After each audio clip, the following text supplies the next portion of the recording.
What happens when you're at the lowest point of your life, sitting in a sterile conference room, about to sign away the last decade of your life? Your ex-husband is across the table, his arm draped around his new younger wife, who is busy admiring her Audemars Piguet watch. He smirks as you sign the papers, telling you that you're a relic destined to be stuck in the past. You walk out into the rain, utterly defeated. Then your phone rings. It's a lawyer from Sullivan and Cromwell requesting your immediate presence. You think it's a mistake, but you go. And that's when you discover that while your ex was showing off his new watch, you were about to inherit an empire. The air in the conference room at Rothwell and Finch was the color of weak tea and smelled of expensive, soulless carpet cleaner.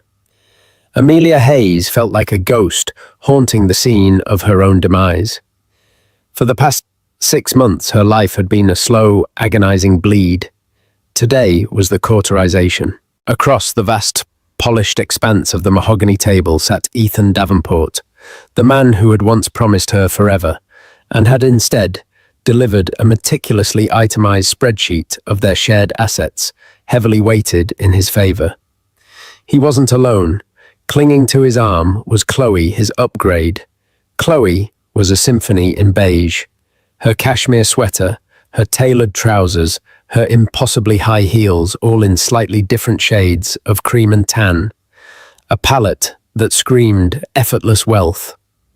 Her blonde hair was so artfully highlighted, it looked like spun gold, and on her wrist a rose gold. Audemars Piguet Royal Oak watch caught the dreary afternoon light. She wasn't looking at the legal documents. She was admiring the way the diamonds sparkled. Ethan, meanwhile, looked like he had been sculpted from the pages of a men's finance magazine. His Tom Ford suit fit him like a second skin, and he radiated the smug, unassailable confidence of a man who had just won. And he had. He had drained their joint accounts for a year to fund his secret life with Chloe, then used the best lawyers money could buy to ensure Amelia, with her university archivist's salary, would be crushed under the weight of legal fees if she dared to fight. "Can we expedite this?" Ethan asked, his voice a smooth baritone that Amelia now recognized as a performance. He gestured vaguely in her direction. "Some of us have a 2 o'clock tea time at Winged Foot." Amelia's lawyer, a kindly but outgunned public interest attorney named Sarah, cleared her throat. "We are simply waiting for Ms. Hayes to sign the final dissolution agreement, Mr. Davenport. As stipulated, Amelia waives all claims to future earnings and alimony in exchange for the remaining 6 months on her apartment lease and a one-time payment of $10,000. $10,000. It sounded like an insult, and it was meant to be. It was the cost of Chloe's handbag, which sat on the table like a pampered pet. For Amelia, it was the thin line between survival and destitution. Chloe let out a delicate, bored sigh. "Honestly, the things one has to sit through. It's all so archaic." She turned to Ethan, her voice a sugary whisper, loud enough for the entire room to hear. "Darling, after your golf game, should we stop by the dealership? The new Porsche Taycan in chalk white is simply divine."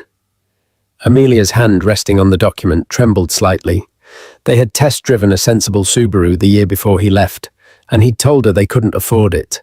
The lies were so numerous, so layered, they had formed the very foundation of their last years together.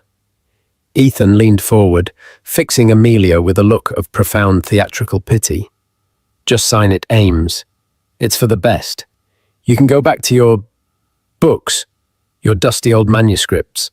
It's where you belong." He lowered his voice, but the intent was for it to carry.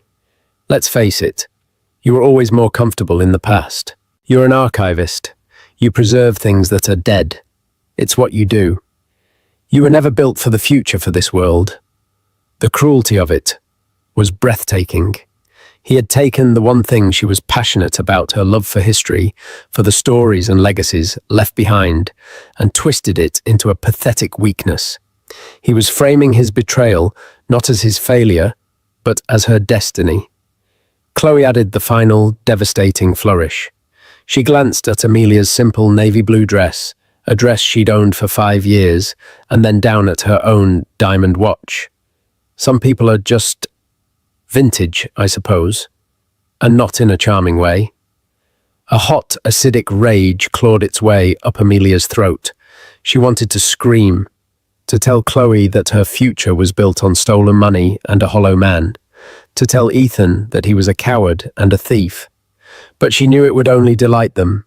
It would be the hysterical reaction they expected from the woman they had so thoroughly discarded. So she did the only thing she could. She picked up the heavy, gold-plated pen. She channeled all her pain, all her humiliation into the point of that nib. She looked at the signature line, her name typed beneath it. Amelia Hayes, no longer Davenport. The name had felt like a costume for a year. Now she was finally taking it off. With a steady hand that betrayed the storm inside her, she signed. The ink was black and final. She slid the document across the table. There, she said, her voice quiet but clear. It's done. Ethan's face split into a triumphant grin. He stood pulling Chloe up with him. He didn't bother to look at the paper. His lawyer would handle the details. Excellent. Sarah, expect the wire transfer within the hour. He paused and looked at Amelia one last time, the pity back in his eyes. Good luck, Ames. I really do hope you find your quiet little corner of the world. They swept out of the room, leaving behind the scent of Ethan's Creed Aventus cologne and Chloe's cloying floral perfume, a cloud of expensive condescension. Amelia sat there, hollowed out the $10,000 settlement, feeling like 30 pieces of silver. Sarah patted her shoulder. You were incredibly dignified in there, Amelia. Dignified? She felt like a historical document that had just been declared irrelevant and scheduled for incineration. She gathered her worn leather satchel and her coat. She was alone with 6 months to find a new place to live, a pittance to her name and a future that felt as grey and empty as the New York sky outside. Her phone, a 3-year-old model with a web of cracks across the screen, buzzed in her pocket. A blocked number, probably a spam call trying to sell her an extended car warranty she didn't have. She almost ignored it, but on a whim she answered, her voice a hoarse whisper. Hello, am I speaking with Miss Amelia Hayes? The voice on the other end was deep formal and resonated with an old-world authority. It was the voice of someone who measured time in generations, not tea times. Yes, this is she. Ms. Hayes, my name is Alastair Finch. I am a senior partner at Sullivan & Cromwell. I am calling you on behalf of the estate of the late Mr. Silas Blackwood. It is a matter of the utmost urgency that I meet with you today. Could you be at our offices at 125 Broad Street within the hour? Amelia's mind short-circuited. Sullivan & Cromwell. That was one of the most powerful, prestigious law firms in the world. And Silas Blackwood, the name was a ghost from her childhood, her grandmother's estranged brother, a reclusive, almost mythical figure she had met exactly once at a family funeral when she was 10. He had been a tall, austere man with eyes that seemed to see right through you. He'd asked her what book she was reading, and when she'd shown him a history of the Romanovs, he'd simply nodded, said, "Legacy is a burden," and walked away. She hadn't seen or heard from him since. I think you have the wrong person," she stammered. "My great-uncle and I, we didn't know each other," Ms. Hayes, the voice said, with a tone of unshakable certainty. "I can assure you I do not have the wrong person. 1 hour. My assistant will meet you in the lobby." The line went dead. Amelia stared at her cracked phone, her heart starting to pound a strange new rhythm. Silas Blackwood, Sullivan & Cromwell. It was nonsensical, a bizarre cosmic prank on the worst day of her life. But then Ethan's final words echoed in her ears. "You were always more comfortable in the past." A tiny, unfamiliar spark ignited in the hollow space where her heart used to be. For the first time all day, it wasn't despair. It was a flicker of defiance.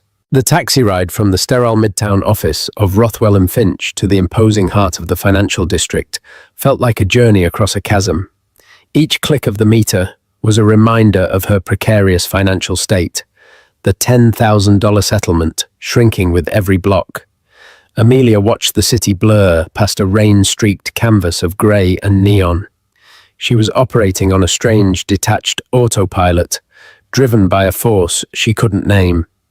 It was the same instinct that made her, as an archivist, follow a faint trail of ink on a forgotten map, a curiosity that momentarily overrode the crushing weight of her reality. When the cab pulled up to 125 Broad Street, a gleaming tower of black glass and steel that seemed to pierce the low-hanging clouds, she felt a fresh wave of intimidation.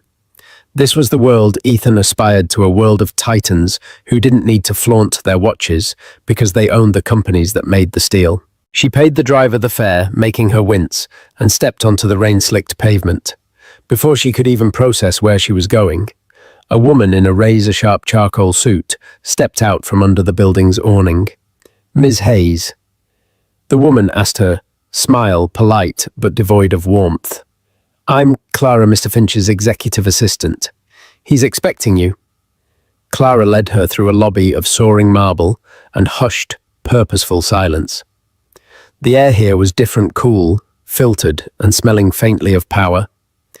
They bypassed the main security desk and were escorted to a private elevator bank. Clara used a key card, and the elevator ascended with a silent, stomach-dropping swiftness. The doors opened directly into the reception area of Sullivan and Cromwell. It was less an office and more a baronial hall. The walls were panelled with dark, lustrous wood, hung with museum-quality paintings of maritime scenes. The quiet was absolute, broken only by the distant rhythmic ticking of a massive grandfather clock. "Mr. Finch is in the main conference room," Clara said, her heels making no sound on the plush, deep blue carpet. She led Amelia to a set of imposing double doors and opened one for her. The conference room was vast. One entire wall was a floor-to-ceiling window offering a breathtaking panoramic view of the New York Harbor and the Statue of Liberty. In the center of the room was a table that looked like it had been carved from a single gargantuan piece of obsidian. At the head of the table, silhouetted against the dramatic sky, stood a man who perfectly matched his surroundings. Alistair Finch was in his late 60s, with a mane of silver hair, a neatly trimmed beard, and piercing blue eyes. He wore a perfectly tailored three-piece suit of charcoal wool that made Ethan's designer clothes look like a cheap costume. "Hayes," he said, his voice the same calm, authoritative baritone from the phone. "Thank you for coming on such short notice. Please have a seat." He gestured to a single leather chair placed opposite him. It felt less like a seat and more like a witness stand. Amelia sat, placing her worn satchel on the floor beside her. It looked like a stray animal that had wandered into a palace. "Mr. Finch," she began, her voice trembling slightly. "I have to say again, I'm almost certain there's been a mistake. My great-uncle Silas disliked small talk, rarely attended family functions, and hadn't been seen in public since 1998. Mr. Finch finished for her, a flicker of a smile touching his lips. "I know. I was his attorney, his confidant, and one of his very few friends for the last 40 years. And he spoke of you, Ms. Hayes. Not often, but with a specific and notable interest." Amelia was stunned into silence. "He knew you'd chosen a life in academia, Mr." Finch continued, his gaze steady and assessing. "He knew you became an archivist. He once told me, Amelia preserves legacies. The rest of the world just consumes them." He admired that. He saw it as a sign of character, a quality he found to be in tragically short supply. "He knew about my work." The thought was both baffling and strangely touching. A silent, invisible patron she never knew she had. Silas knew a great many things. Which brings us to the purpose of this meeting. His expression turned solemn. "I'm afraid I am the bearer of sad news. Silas passed away peacefully in his sleep 3 days ago. He was 98 years old. His instructions upon his death were explicit and absolute. The first was to seal his estate from all outside inquiries. The second was to contact you. He reached for a thick leather-bound portfolio on the table and opened it. This is a certified copy of Silas Blackwood's final will and testament executed 6 months ago. Amelia's heart hammered against her ribs. This was real. This was happening. A dizzying image of Ethan and Chloe at their golf club laughing flashed through her mind. Did he leave me something? She asked, her voice a whisper. A small keepsake. An old book. A few $1,000s would be a life-altering miracle right now. Mr. Finch didn't answer directly. Instead, he looked at her with an intensity that seemed to penetrate her very thoughts. Ms. Hayes, to understand Silas, you must understand his life's work. He was the founder and sole owner of Ethelred Global. Amelia vaguely recognized the name. It was a massive, privately held conglomerate, a shadowy giant in the worlds of energy logistics and technology. They were notoriously secretive, never appearing in the flashy business magazines. Their power was quiet, foundational, and immense. Ethelred is not a public company, Mr. Finch explained. As such, its value is not subject to market whims. However, a recent internal audit places the conservative net worth of its holdings at approximately $75 billion. The number hung in the air, so vast and abstract, it seemed to suck all the oxygen from the room.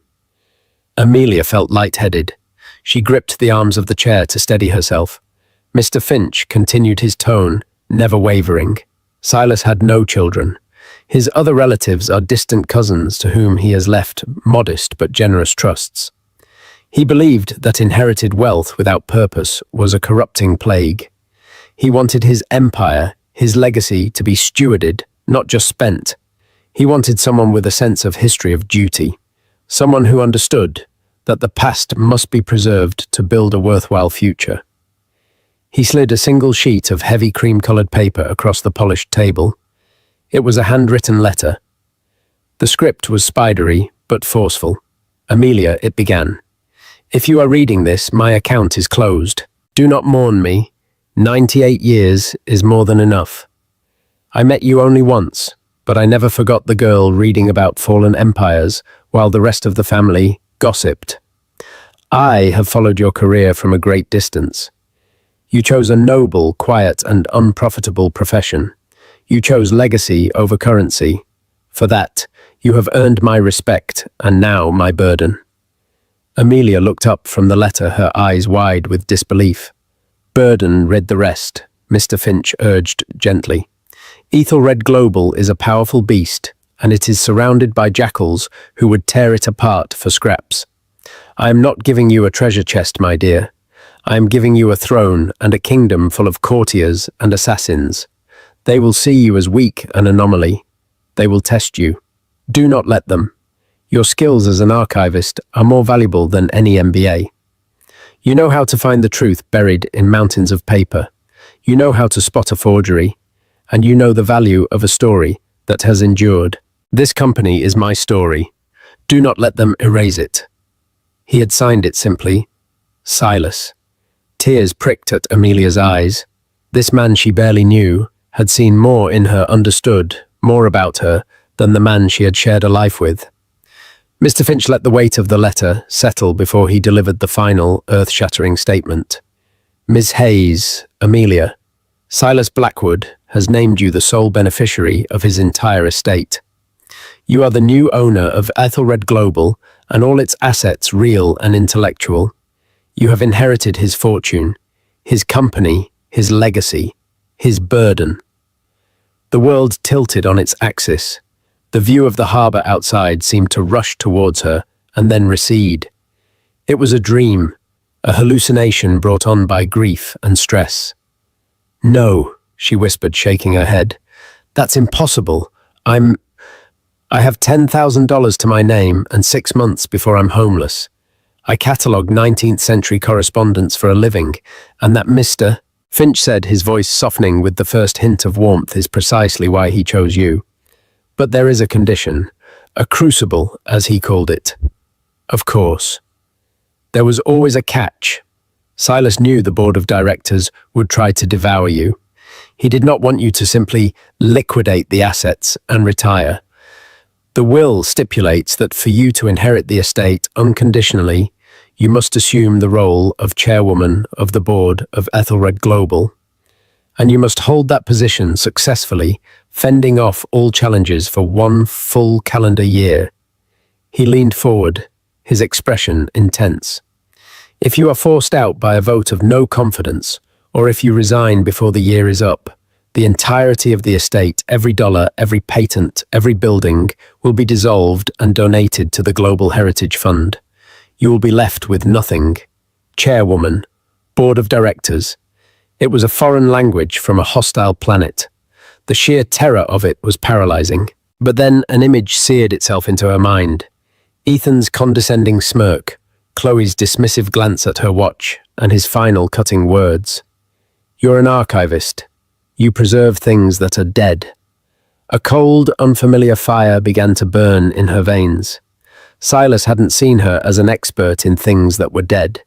He'd seen her as a guardian of things that lived on.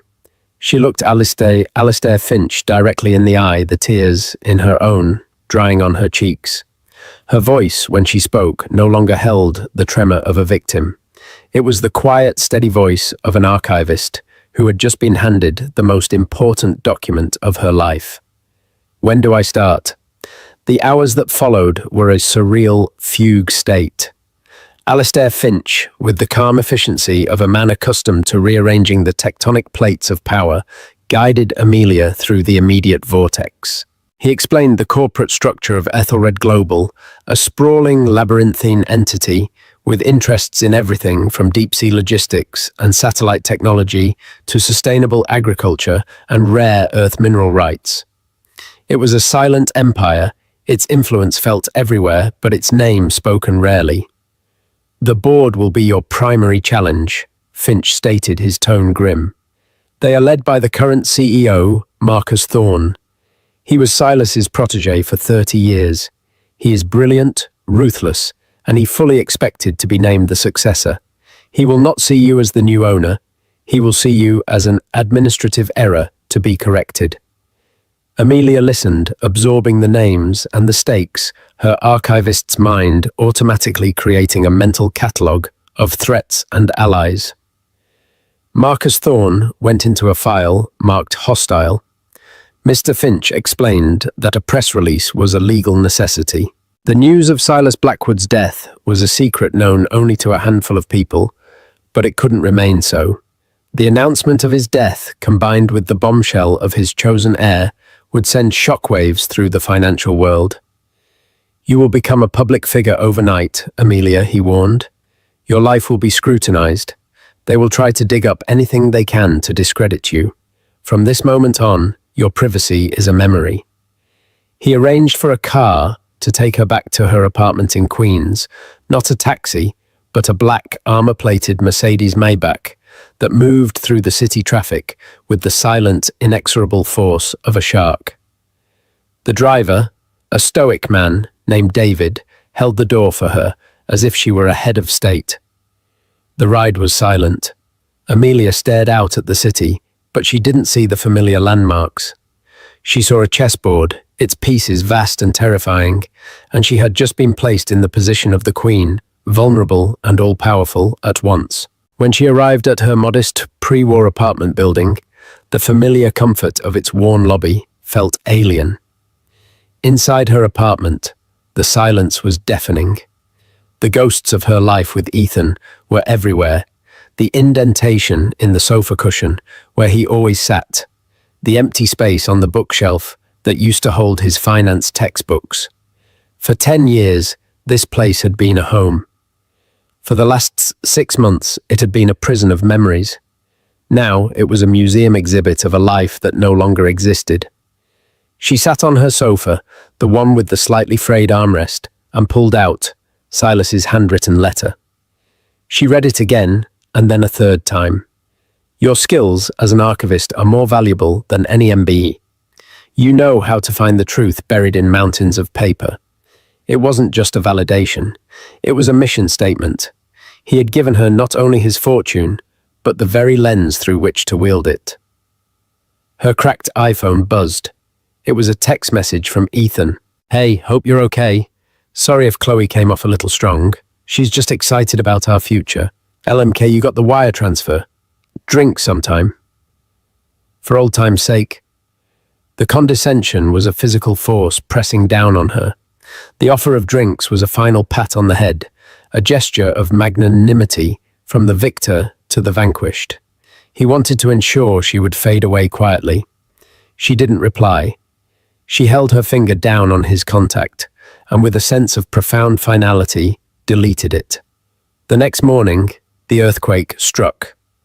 As instructed by Mr. Finch, Amelia had put her old phone on silent. He had provided her with a new encrypted device, along with a laptop and a secure login to the Ethelred Global Archives, a digital treasure trove of the company's history. At precisely 9:01 a.m., the financial world convulsed. The press release from Sullivan and Cromwell went live.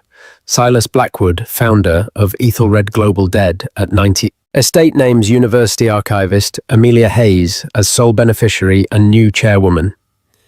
Amelia's old phone began to vibrate on the coffee table. It didn't just buzz, it danced, skittering across the wood like a panicked insect. The screen lit up with a cascading waterfall of notifications from news apps, social media, and a flood of calls from numbers she didn't recognize. The first call she answered on her new phone was from her mother in Ohio, her voice a frantic squeak of disbelief. Amelia, is it true? The news? They're saying you... Oh my lord, they're saying billions. Is this some kind of terrible joke? Amelia calmed her mother, promising to explain everything later. The second call was from her sister, a high school teacher in Chicago, who was just screaming with a mixture of shock and joyous laughter. Then a call came into her old phone from a number she still knew by heart. Ethan. She stared at the screen, her thumb hovering over the decline button. But a different instinct took over. The same instinct that had made her accept Mr. Finch's challenge. She needed to hear it. She needed to archive this moment. She answered, but said nothing, listening to the static on the line. Amelia. Amelia. Thank God. Are you seeing this? Is this real? It's on every terminal on the trading floor. Bloomberg, Reuters. They're calling you the archivist heiress. What the hell is going on? His voice was a frantic, high-pitched mess, stripped of its usual smooth composure. It's real. Ethan, she said, her voice a calm, flat C, a beat of stunned silence, then the sound of a sharp, ragged breath. Oh my God, he whispered. His tone shifted instantly, becoming slick, conspiratorial, urgent. Okay, listen to me. Amelia, you can't trust these people. These lawyers, these corporate sharks. They're going to try to take everything from you. You don't know this world, but I do. I can protect you. We can manage this. Together. The sheer, unmitigated audacity of it was a wonder to behold. Amelia repeated the single word, dripping with ice. Yes, we... Think about it. I know finance. You have the position. We were a team. Amelia, don't you remember yesterday? Yesterday was a mistake. I was under a lot of pressure. Chloe, she doesn't understand our history. That settlement, the 10,000, it was just a formality. I was going to give you more, I swear. He was a frantic, pathetic liar, and for the first time she saw him not with the lingering pain of love, but with the cold, clear eye of a historian analyzing a failed leader. You said I belong in the past, Ethan, she said, softly, twisting the knife he himself had forged. You said I was a relic. Why would you want a relic as a partner? I didn't mean it like that.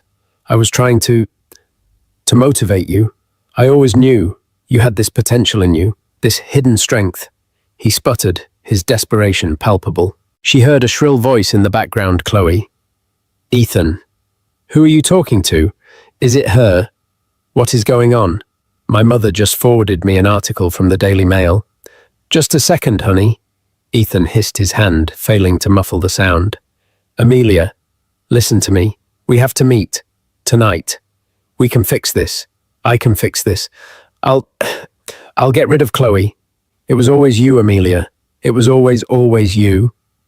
The last vestige of her heartbreak, the lingering ghost of the love she'd had for him, evaporated in that moment, incinerated by the raw heat of his greed. He hadn't just betrayed her, he had never even known her. "Goodbye, Ethan," she said, her voice devoid of all emotion. "No, wait, Amelia. Don't hang up. We can be powerful, more powerful than you can imagine." Amelia, she ended the call. Immediately, he called back. She declined. He called again. She powered the old phone down for the last time. She stood up and walked to the window. Outside her building, a news van from Channel 4 was pulling up to the curb. A reporter was already setting up a camera. The siege had begun. Her old life was over. It had been signed away yesterday, but only now was it truly gone, burned away by the rising sun of her new reality. She was no longer Amelia Hayes, the jilted wife. She was Amelia Hayes, the chairwoman of Ethelred Global. And she had an empire to learn. The days that followed were a crucible. Amelia's quiet queen's apartment became a gilded prison, besieged by a relentless horde of reporters and paparazzi. Alistair Finch, anticipating this, orchestrated her extraction with the precision of a special forces operation. In the dead of night, she was moved into a sprawling, multi-floor residence at the top of the Time Warner Center at Columbus Circle, an anonymous fortress of glass and steel with its own private entrance and security detail. The residence was a world away from her book-filled apartment. It was a minimalist masterpiece of marble glass and muted tones, with panoramic views of Central Park that felt more like a simulation than reality. It was beautiful, sterile and profoundly lonely. It was Silas Blackwood's New York home, a place he hadn't visited in a decade. Amelia's new life was a structured, 18-hour-a-day immersion course in being a billionaire. Her mornings were spent with tutors, a retired Wharton professor for finance, a former diplomat for corporate governance, a stone-faced woman who taught her security protocols. Her afternoons were spent with Alistair Finch, dissecting the complex anatomy of Ethelred Global. But her nights were her own, and in the quiet solitude of her glass tower, she did what she did best. She went to the archives. The company's digital archives were her sanctuary. For hours, she would read through decades of board meeting, minutes project proposals, internal memos, and most importantly, Silas's private correspondence. She began to see the company not as a corporate entity, but as a living history. She saw the audacious risks Silas took in the early days, the betrayals he suffered, the loyalties he cultivated. She saw his vision evolve from a hungry, ambitious enterprise to a global power with a deep, almost feudal sense of responsibility. In his letters, she saw his growing disillusionment with the modern world's obsession with short-term profit. They are dismantling the cathedrals to sell the stones, he wrote to a friend in one letter. And she saw the rise of Marcus Thorne, his name appearing again and again, first as a brilliant young analyst, then as a ruthless division head, and finally as the CEO, his memos growing increasingly focused on quarterly returns and shareholder value, a language Silas himself seemed to rarely use. She saw the slow, subtle shift in the company's soul. Her first board meeting was scheduled for the following week. Finch warned her it would be an ambush. "Marcus will try to make you look like a fool," he said during one of their sessions. "He will present something complex, something laced with jargon, and demand an immediate decision. He wants to prove to the board that you are an empty dress, a placeholder. Your first test is to not take the bait." The days leading up to the meeting were a blur of preparation. Amelia barely slept, her mind a whirlwind of financial terms and corporate bylaws. The public scrutiny was relentless. Ethan and Chloe had embarked on a full-scale media tour, casting themselves as the tragic, concerned loved ones. Page 6 of the New York Post ran a story with the headline, billionaire heiress, mentally fragile, fears ex-hubby. In the article, a source close to the couple claimed Ethan was worried the sudden wealth had caused a mental break and that he was exploring his options to protect her from herself. It was a clear public threat, the first move in a campaign to declare her incompetent. The morning of the board meeting, Amelia stood before a full-length mirror. A stylist handpicked by Finch's office had assembled a wardrobe for her. It wasn't flashy, it was armor. A tailored dark grey Armani dress, low-heeled but formidable, Louboutin pumps, and her hair pulled back in a severe, elegant chignon. The woman in the mirror was a stranger, composed, formidable, and radiating a quiet power she didn't feel. When she walked into the Ethelred boardroom on the 80th floor of their Wall Street headquarters, the effect was immediate. The room, a glass-walled cage suspended above the city, fell silent. The 10 board members, a collection of grizzled industry veterans and sharp-suited financiers, stared at her as she entered. It was a unified, calculated display of intimidation. At the head of the table sat Marcus Thorne. He was in his late 50s, with a handsome patrician face, perfectly coiffed silver hair, and the cold, assessing eyes of a hawk. He didn't rise. He simply watched her approach, a faint, condescending smile playing on his lips. "Ms. Hayes," he said, his voice a low, rumbling purr of command. "Welcome to Ethelred. We were all so surprised to hear of your appointment." The word surprised was laced with venom. He meant appalled. Amelia walked to the empty chair at the opposite head of the table, Silas's chair. Mr. Finch took a seat slightly behind her, a silent, watchful presence. She placed her single, slim leather portfolio on the table, her hands steady, despite the frantic beating of her heart. She met Marcus Thorne's gaze directly. "Mr. Thorne, I'm sure it was a surprise, but here we are." Her calm, direct response seemed to momentarily throw him off. He had clearly expected a stammering, terrified librarian. He recovered quickly. "Indeed. Well, before we begin, I must speak for the entire board when I express our profound concern. Silas was a genius, but in his final years, his eccentricity was well documented. This, I'm afraid, seems to be his final and most damaging whim." A murmur of agreement went around the table. "Ethelred is not a university archive." Ms. Hayes Thorne continued, his voice dripping with condescension. "It's a multi-billion-dollar global entity navigating complex, volatile markets. It requires a lifetime of experience, not a passion for dead languages." It was the bait. He was trying to get a reaction to make her prove his point, that she was an emotional amateur. Instead, she thought of Silas's letter. "You know how to spot a forgery." She opened her portfolio. "Thank you for your concern, Mr. Thorne. I believe the first item on the agenda is your proposal for the acquisition of the Kestrel mining operation in the Democratic Republic of Congo." Thorne's smile widened. This was his chosen weapon. A complex, multi-layered deal involving a politically unstable region, labyrinthine mineral rights, and immense financial risk. It was the perfect trap. "That's correct," he said smoothly. "A $12 billion opportunity to corner the global cobalt market. A bold, decisive move that will guarantee our dominance for the next decade."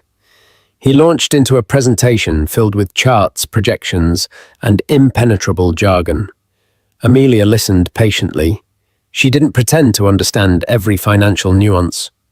But she had spent the last 2 nights in the archives, and she had searched for Kestrel. She found it mentioned in a series of memos from 15 years prior.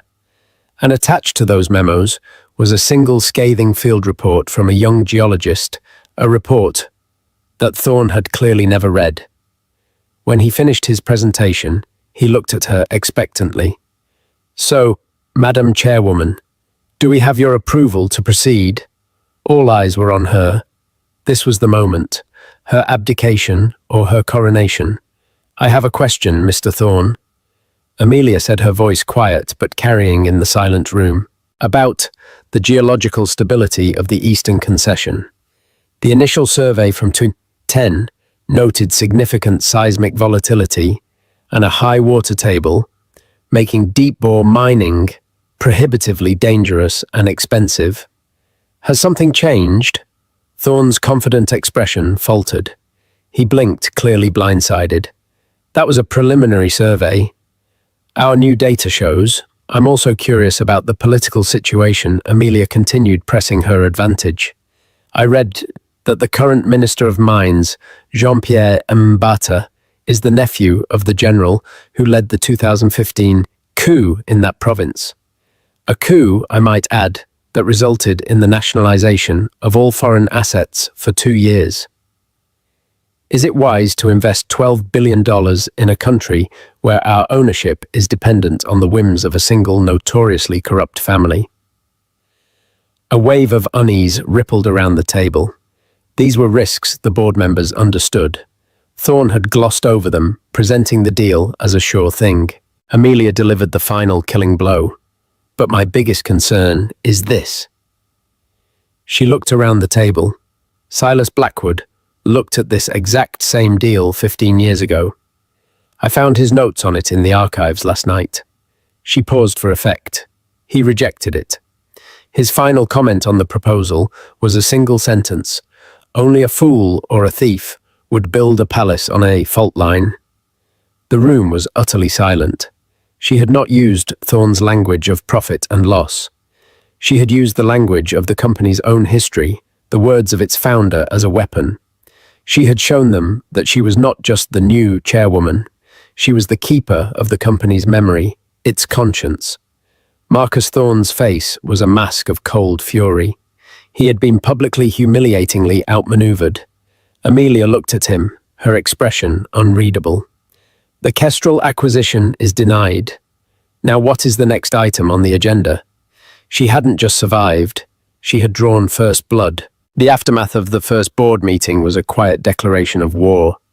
Marcus Thorne was too cunning to challenge Amelia directly again. Instead, he began a campaign of subtle sabotage, a death by 1,000 paper cuts. Crucial reports for meetings would arrive at her office minutes before they began, giving her no time for review. He instructed his division heads to overwhelm her with technical data, hoping to bury her in jargon. He became a master of passive aggression, praising her fresh perspective in meetings, while his allies on the board sighed and rolled their eyes. Simultaneously, the public war escalated. Ethan and Chloe were no longer just tabloid curiosities. They were professional victims. They hired a high-powered Hollywood publicist and began a carefully orchestrated media blitz. They gave a tearful primetime interview to Diane Sawyer, where Ethan, his face a mask of sorrow, spoke of the Amelia he once knew. She was this brilliant, gentle soul, he said, his voice thick with emotion. But this weight of responsibility, it's too much. I see her in these photos, and her eyes, they're like a stranger's. I'm not after the money. I just want the woman I love back from this corporate prison. Chloe, her hand resting on her barely perceptible baby bump, nodded sadly. We pray for her every night. The public narrative was insidious and effective. Amelia was painted as a cold, isolated figure, a tragic prisoner in a glass tower, while Ethan was the devoted ex-husband fighting to save her soul. It was a fairy tale in reverse, and the world was eating it up. The campaign was clearly designed to bolster their future legal claim that she was not mentally competent to manage her own affairs. Amelia felt the pressure closing in. The loneliness of her position was immense. She had no friends in this new world, only employees and adversaries. The board was a viper's nest of shifting allegiances, and Marcus Thorne was the serpent, charming them all. She knew she couldn't fight him on his terms. He was a master of corporate intrigue. She had to fight him on hers. Her only potential ally was a man she had only read about in the archives, Dr. Aris Thorne, Marcus's older, estranged cousin. Aris was the head of Ethelred's long-term research and development division, a semi-autonomous skunk works that Silas had funded personally. Aris was a brilliant, eccentric scientist, responsible for some of the company's most important patents, but he was openly disdainful of the corporate culture Marcus had created. Silas's notes described Aris as the only man here who still looks at the stars. Amelia scheduled a meeting with him, not in the sterile boardroom, but at his labs in upstate New York.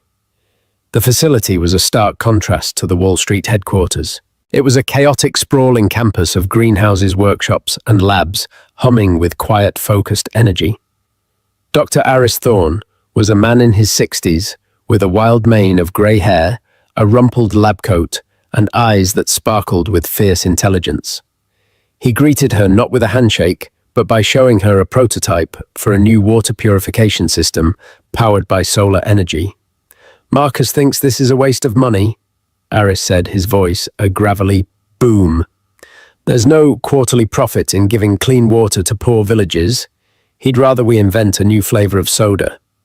"Silas funded this division for a reason," Amelia said, looking at the complex device. Aris's sharp eyes appraised her. "So, the archivist has been reading. Tell me, what do you really want?"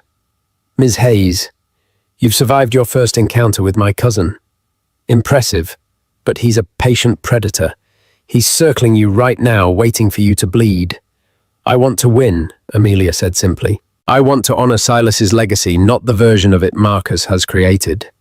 But I can't do it alone. Marcus has the board. He has the system. I have a history book."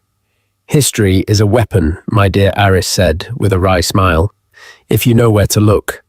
Marcus has one great weakness. He believes he is smarter than everyone else. He has become arrogant, and arrogant men leave tracks." He led her to his office, a cluttered space overflowing with books and blueprints. He pulled out a dusty box from a closet. "These are Silas's old project files from the 80s and 90s. The hard copies. He never fully trusted the digital archives. He said paper has a memory that circuits forget. Marcus has no idea these still exist. If he's been cutting corners, if he's been hiding his mistakes, the evidence will be in here. It will be your ammunition." Amelia spent the next week in that dusty office, her hands covered in paper dust, feeling more at home than she had in months. She cross-referenced the physical files with the digital records, and slowly, a pattern of deception began to emerge. Marcus Thorne had a history of burying projects that were his idea, but had failed, shifting the blame and the financial losses to other departments. More damningly, he had used shell corporations, a tactic she learned about from Silas's notes on his own early aggressive acquisitions, to purchase patents from struggling inventors and then sell them back to Ethelred at an immense markup. It was a sophisticated, long-running scheme of self-enrichment hidden beneath layers of corporate complexity. While she was gathering her ammunition against Marcus, she knew she had to deal with the public threat of Ethan. The constant media attacks were wearing on the board, making her look weak and unstable. She needed to end it. She instructed Alistair Finch to hire the most ruthless private investigation firm in the country. "I want to know everything about Ethan and Chloe," she said. "Where their money is coming from. Their real histories. I want the truth. The kind of truth that doesn't get printed in page 6. The report came back a week later. It was a slim, devastating document. Ethan, deep in debt from funding his lifestyle with Chloe, had been engaging in insider trading, using information from his firm to make illegal profits. Chloe, whose real name was Chelsea O'Malley, from Ohio, had a history of attaching herself to wealthy men. The Audemars Piguet watch was a gift from a married real estate mogul she was seeing before Ethan. And the pregnancy. The due date made it clear the baby couldn't possibly be Ethan's. The final piece of the puzzle was a series of wire transfers. A shell corporation registered in the Cayman Islands had been making regular, large payments to Ethan. A shell corporation that Aris Thorne helped Amelia trace back to a slush fund controlled by Marcus Thorne himself. It all snapped into focus. Ethan wasn't just an opportunistic ex-husband. He was a paid operative. Marcus was financing Ethan's public smear campaign to provide air cover for his own eventual corporate coup. He was fighting a war on two fronts, and Amelia was the target. The cold rage that filled her was clarifying. They had all treated her like a character in a story they were writing. A tragic heiress, a fragile victim, an incompetent librarian. It was time for her to write her own ending. The perfect stage for the final act presented itself, the annual Met Gala. As a primary sponsor, Ethelred Global's table was a bastion of power, and Amelia knew her adversaries would be there. Marcus Thorne would be holding court, and he would certainly have arranged for Ethan and Chloe to attend a public display of their unholy alliance designed to humiliate her on the world stage. They expected her to be a fragile librarian, easily broken. They were about to meet the Empress. Amelia had spent the prior weeks gathering her ammunition. Dr. Aris Thorne had helped her unearth a paper trail of Marcus's 15-year scheme of embezzlement, using shell corporations to enrich himself at the company's expense. Simultaneously, the private investigators she'd hired had delivered a devastating file on Ethan and Chloe, detailing his insider trading and the sordid truth about Chloe's past, her fake pregnancy timeline, and the source of their funding, Marcus Thorne himself. The conspiracy was a neat, damning circle. On the night of the gala, Amelia transformed. She arrived in a gown of midnight blue velvet by Schiaparelli, severe and regal. Around her neck was the Blackwood diamond, a flawless 50-carat stone that radiated a cold blue fire. When she stepped onto the red carpet, the photographers, expecting a mousy archivist, were stunned into a frenzy. Inside, she found them exactly as she'd predicted, Marcus, Ethan, and Chloe, basking in the glow of feigned concern and real power. As she approached, a hush fell. Amelia Marcus boomed, projecting for the audience of onlookers. "So glad you came. Ethan and I were just discussing how worried we all are." Ethan stepped forward, his face a mask of sorrow. "Ames, you look tired. This is all too much for you." Amelia let the silence hang for a moment before she spoke, her voice cool and clear. "That's touching, Ethan, and I'm so glad to see you both looking so well. That must be quite a generous stipend Marcus is paying you from his Cayman Islands account, the same one he uses to launder the money he's been embezzling from Ethelred for 15 years. A collective gasp rippled through the crowd. Marcus's face turned to stone. Amelia didn't pause. "As for you, Ethan," she said, her voice dropping, but losing none of its edge, "the CCC will be contacting your firm in the morning. Your friend at the hedge fund has already agreed to cooperate regarding your little insider trading scheme." Finally, she turned to Chloe, who was pale with shock. "And Chelsea," she said, using her real name like a weapon, "I do hope your actual baby daddy is prepared to foot your bills. Ethan's accounts are about to be frozen. By the way, the Audemars Piguet is a fake. A good one, but a fake." She had not raised her voice. She had simply presented her research calmly and methodically, like an archivist presenting her findings. She turned and walked away, leaving a tableau of silent, stunned horror in her wake, their lives and lies utterly dismantled in the heart of New York society. At the top of the grand staircase, Alistair Finch was waiting. "Checkmate, I believe," he said softly. The fallout was immediate and absolute. The morning after the gala, a ruined Marcus Thorne offered his resignation at an emergency board meeting. Amelia refused it. "A resignation implies you have a choice, Marcus," she said, her voice cold steel. "You don't." The board voted unanimously for his termination for cause, and as security escorted him from the room, his corrupt era ended. Days later, Ethan was indicted by the SEC, his public persona shattered alongside his finances. The year that followed was one of profound transformation. Amelia didn't just run Ethelred Global, she curated it. She steered the corporate giant toward purpose-driven profit launching, the Silas Blackwood Foundation for Historical Preservation, and fully funding Dr. Aris Thorne's Clean Water Initiative. She proved that integrity was not a liability, but Ethelred's greatest asset, earning the deep respect of a once skeptical financial world.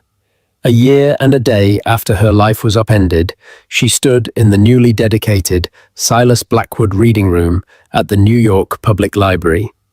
"He would be so proud of you," Alistair Finch said quietly beside her. Amelia watched a young girl in a corner, completely absorbed in a history book, and understood her true inheritance. It was never the money, it was the strength she had discovered within herself. Ethan had called her an archivist of the dead, a relic stuck in the past. He was wrong. She was a guardian of legacy, using the wisdom of history to build an enduring future. Her work was just beginning. And so Amelia Hayes, the quiet archivist, became one of the most powerful people in the world. Her story is a powerful reminder that the skills we cultivate in the quiet moments of our lives, our passions, our knowledge, our integrity, can become our greatest weapons when we are tested. She didn't just get revenge, she redefined an entire empire, proving that true power isn't about being the loudest voice in the room, but the most prepared. What did you think of Amelia's epic takedown at the Met Gala?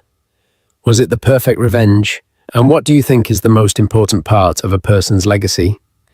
Let me know your thoughts in the comments below.